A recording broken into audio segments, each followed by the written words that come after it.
for joining me for McTV News. The staff at the Marshalltown Police Department is seeking community members to participate in the upcoming Citizen Police Academy.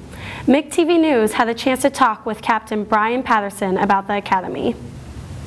The Citizens Police Academy started with the Marshalltown Police Department about 15 years ago now. We try to hold it every year. It's a chance for the community to come in and learn more about their police department because it is their police department. It's not my police department. It's not the chief's police department. It's the community's department. They meet the officers and they learn about what we do on a daily basis. The citizens that come into the police department's Citizens Police Academy program benefit because they learn about their police department. They could dispel rumors that they hear about what the police do, what they can't do. They actually find out what we do through different classes that we hold. It gives the public a chance to have a positive interaction with police, because for the most part, if someone in the community has an interaction with a police officer, it's mostly a negative interaction through a traffic stop or some kind. They call us to their house for some type of disturbance. So this gives us a chance to meet the public in a positive environment. Classes are, it's 10 weeks long, and each class covers a different topic, sometimes multiple topics. Crime scene investigation, for example, will be a change this year. It was mostly lecture in the past. Now they're going to get their chance to maybe lift some fingerprints or do some different things that our crime tech does. We actually let them drive our cars through the pursuit driving course.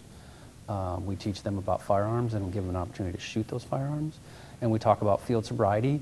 And we have some people come in and drink to certain levels, and they get a chance to test these people and try to tell us if they think they're intoxicated.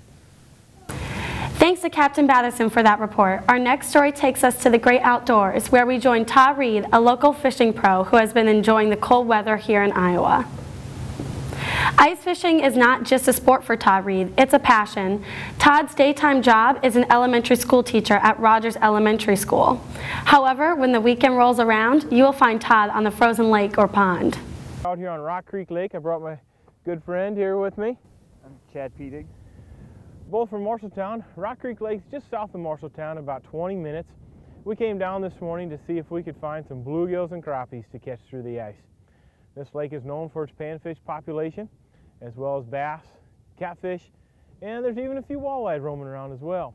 But today, our focus on Central Iowa fishing is catching those crappies and bluegills through the ice.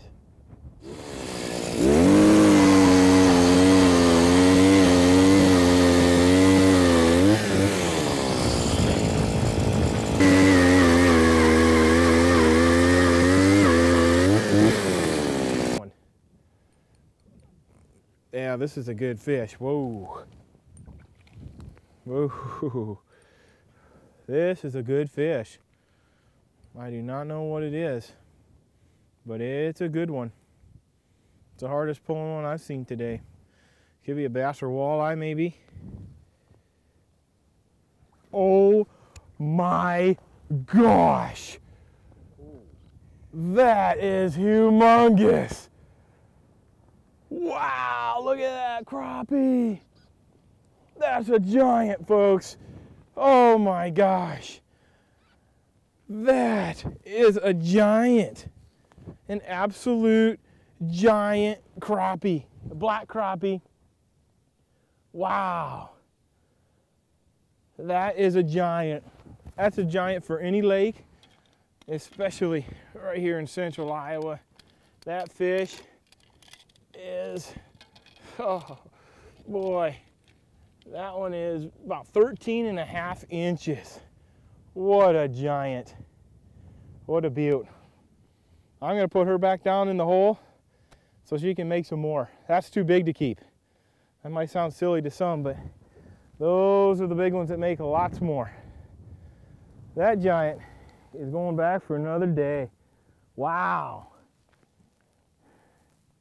There she goes. What a crappie. I hooked that thing, started fighting it, and the last thing on my mind was a crappie. Wow, I thought maybe it was a bass or a walleye. That thing is huge. That's the biggest crappie I've ever caught out of this lake. Awesome. Wow, it looked really cold out there. Thanks to Todd Reed for letting McTV go out on the ice with him this past week. Our next story takes us to Marshalltown Community College, where Ashley Salgado gives us an update on the men's and women's basketball teams. Thanks, Melissa. I'm here at the MCC Student Activity Center, where both men and women's basketball teams got wins this last week. The Marshalltown women's basketball team started off strong with a nice inside-outside game between Ashley Salgado and Mackenzie Gott. But 2 points wasn't enough for the Tigers. Maddie Van Meter hits a 3 to take the first lead of the game. These weren't the only points for Gott and Van Meter. Gott ended up with 18 points and Van Meter with 23 points, 5 of those being 3-point shots. In the end, the Tigers stunned Southeastern with a final score of 65-54. The Marshalltown Community College men's basketball team beat the Quakerdale Eagles 57-34. The scoring was distributed between 4 main players: Chris Caird, Tradell Carter, Miles Coleman, and Marlon Williams. Chris Caird finished with 18 points to lead the Tigers scoring. Tradell Carter netted 14 points.